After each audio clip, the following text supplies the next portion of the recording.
नमस्कार फ्रेंड्स, आइए आज बीपीएससी 66 मेंस के लिए जो क्विक रिवीजन श्रृंखला चल रही है तो उसमें आज खाद्य सुरक्षा फूड सिक्योरिटी को इस वीडियो में कवर कर लेते हैं। ठीक है, इसमें है खाद्य सुरक्षा। ठीक है, शुरू कर दें तो इसमें है क्या है, सामान्यतः जब कोई व्यक्ति अपनी आय से पोषक तत्व प्राप्त करने में सक्षम होता है। देखिए कि सामान्यतः जब कोई व्यक्ति जो है अपनी आय से जो आवश्यक पोषक तत्व होते हैं तो उसको खरीदने या प्राप्त करने में सक्षम हो जाता है, तो इस स्थिति को खाद्य सुरक्षित माना जाता है।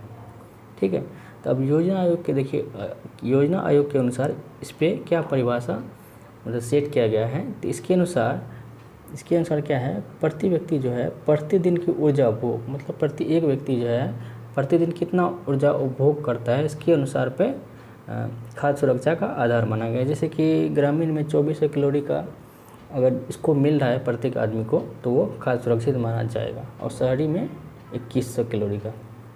ठीक है, आगे बढ़ते हैं। तो भारत में इनसे संबंधित अनेक समस्याएं हैं, सभी को पता है भारत में इनसे संबंधित अनेक समस्याएं हैं। तो इसमें जैसे कि खाद्यान्न वितरण की समस्या, जैसे कि पीडीएस में भ्रष्टाचार, बहुत सारे लीकेज वगैरह होते हैं, तो इससे संबंधित यही समस्याएं। और नेक्स्ट पॉइंट देखते हैं, भंडारण के स्तर पर अनाज के अतिरिक्त गरीबों की थाली, मतलब भंडारण बफर स्टॉक काफ़ी ज़्यादा एफसीआई में रखे सड़ जाता है, लेकिन वहीं गरीब को ठीक से मतलब खाली रह जाता है थाली, वो उसे भूखा ही सोना पड़ता है। तो इस तरह से देखिए अनियमितता है। ठीक है, तो नेक्स्ट पॉइंट है, वैश्विक भूख सूचकांक के अनुसार भारत में खाद्य एवं पोषण असुरक्षा है। ठीक है, हंगर इंडेक्स ने माना कि भारत में खाद्य असुरक्षा है। ठीक है, तब भारत का स्थान इसमें 107 देशों में 94वां स्थान है।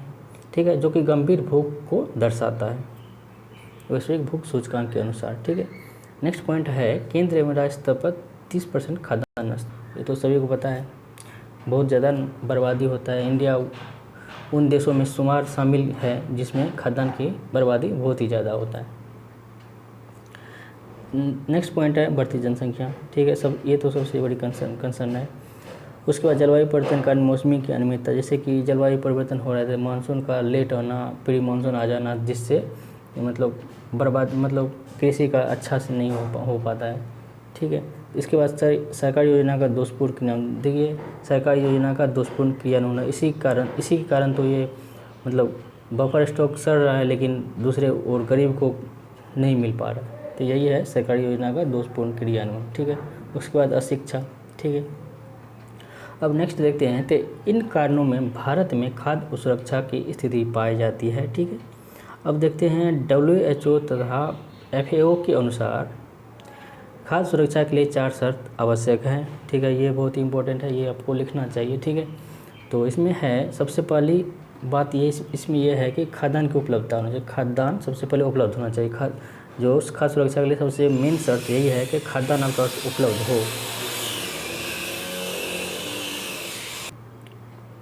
उसके बाद सेकेंड पॉइंट ये है कि खाद्यान्न तक पहुँच। ठीक है, खाद्यान्न तक पहुँच।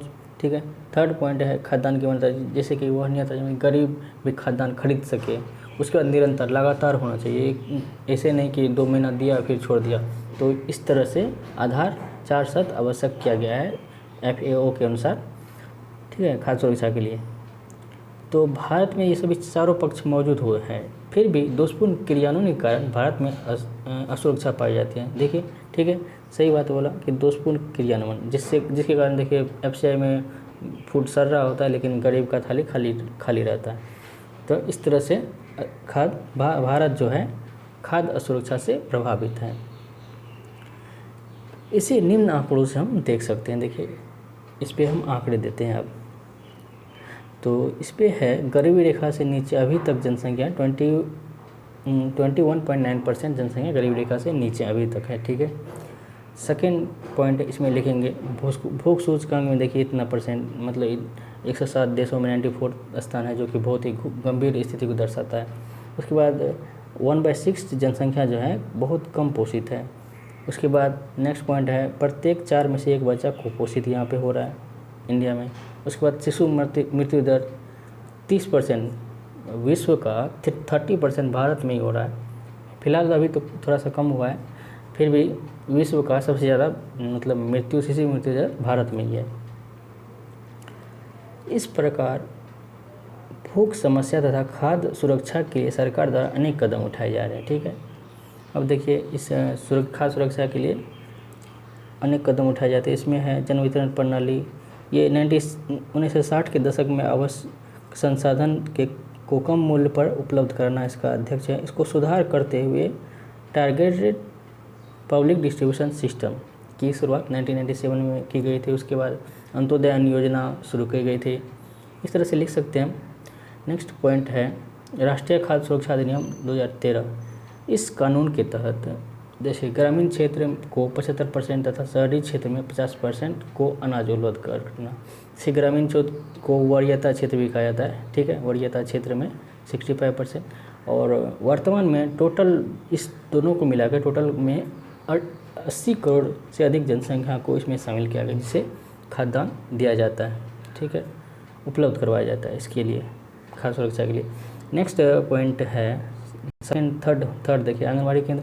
इसके तहत क्या होता है कि गर्भवती महिला, दूध पिलाती महिला तथा 6 वर्ष से कम उम्र के बच्चे को आवश्यक पोषक तत्व, ठीक है, यहाँ पे ध्यान रखिएगा, आवश्यक पोषक तत्व जो होते हैं बच्चे के लिए या माँ के लिए, तो उससे युक्त खाद्य पदार्थ उपलब्ध करवाना है। हालांकि अभी तो कोविड के कारण ये सूखा अनाज ही दिया जा रहा है सब परिवार को। ठीक है, राष्ट्रीय पोषण मिशन के इसके तहत 2022 तक बच्चों किशोरियों तथा गर्भवती महिलाओं में कुपोषण की समस्या, सेम पॉइंट है, यही है, लेकिन ये राष्ट्रीय पोषण मिशन है, ये है सेम है, समाधान करना है। बिहार में पूरक पोषाहार योजना का क्रियान्वयन किया जा रहा है। ये ध्यान रखिएगा, बिहार में पूरक पोषाहार योजना इसके लिए चल रही है।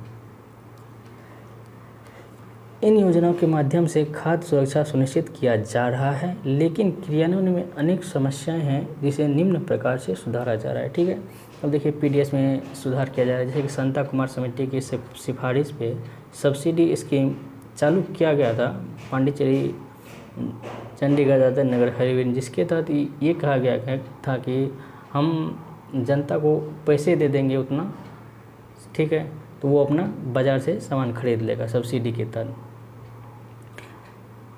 ठीक है, मूल्य मतलब बाज़ार मूल्य पर उतना पैसा अब उसको उपलब्ध करा दिया जाएगा जो उससे खरीद लेगा। ठीक है, उसके बाद राशन कार्ड का डिजिटल आंकड़ा तैयार किया जा रहा है। उसके बाद राशन कार्ड को आधार से जोड़ा जा रहा है, जो कि बहुत ही अच्छी बात है। राशन कार्ड को आधार से जोड़ा जा रहा है। इसके तहत जो है बिहार में क्या हुआ कि 2.5 लाख राशन कार्ड रद्द किए गए इसके तहत। जैसे कि आधार से जोड़ा गया तो फर्जी बहुत सारा आधार कार्ड मतलब फर्जी राशन कार्ड निकला, जिसे 2.5 लाख को राशन कार्ड को रद्द किया गया है। इससे फ़ायदा ये हुआ है। उसके बाद वो 1 नेशन 1 राशन कार्ड का सफल क्रियान्वयन किया जा रहा है, अभी प्रयास किया जा रहा है। ठीक है, उसके बाद फेयर प्राइस ऑफ पीडीएस में डिजिटल भुगतान के लिए अवसंरचना का विकास किया जा रहा है। ठीक है, जैसे कि आपने अब देखा होगा फेयर प्राइस ऑफ में पीडीएस वालों के पास डिजिटल प्रक्रिया मतलब डिजिटल हो गया है, उसका अवसंरचना का विकास किया जा रहा है। ठीक है, एफसीआई के ढांचे में सुधार किया जा रहा है। मतलब ये क्या हुआ था कि संता कुमार कमेटी की सिफारिश ये थी कि एफसीआई में जो है बफर स्टॉक रखने का जो है थोड़ा सा उसको कम कर दिया जाए। बफर स्टॉक में बड़े अनाज सड़ जाता है, तो उसे थोड़ा सा कम करने का सुझाव दिया था। तो एफसीआई के ढांचे में सुधार किया जिसके तहत अनाज खरीद में निजी भागीदारी को बढ़ावा देना तथा भंडारण परिवहन सुधार। भंडारण के स्तर पर क्या हुआ, मतलब क्या किया जा रहा है कि मतलब स्टील के कुठारों का प्रयोग किया जा रहा है, जिससे चूहे वगैरह नहीं लगेंगे, और जीपीएस उसमें सेट किया जा रहा है जिससे कालाबाजारी पे रोक लग सके। ठीक है, फिर देखिए नेक्स्ट देखेंगे हम ऊर्जा सुरक्षा। ठीक है।